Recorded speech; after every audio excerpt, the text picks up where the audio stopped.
Have you ever noticed that many suburbs are primarily white? This is no accident. It is the result of decades of racist federal policy that still affect us now.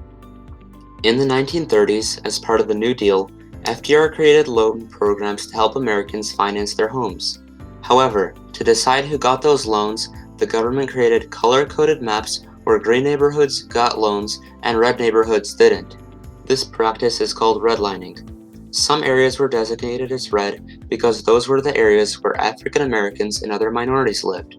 Redlining systematically prevented them from getting home loans.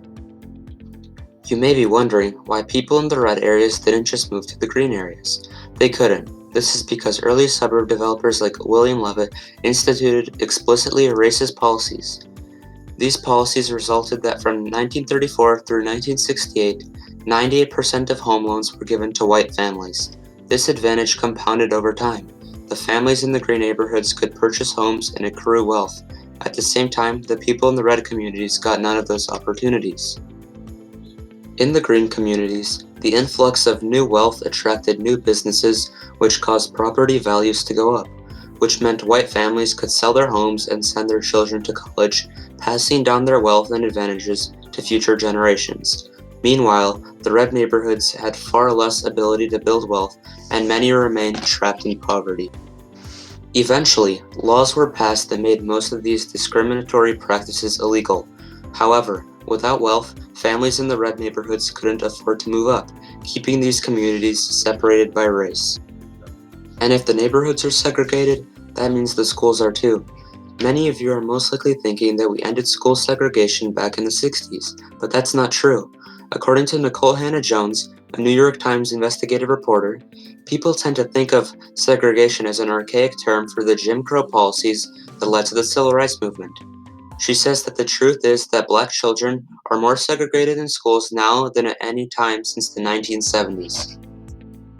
And in the United States, schools are primarily funded by property taxes. Since property values in the white neighborhoods are so much higher, their schools get way more money to spend on facilities, teachers, and supplies. On the other hand, predominantly black and Latino schools are massively underfunded.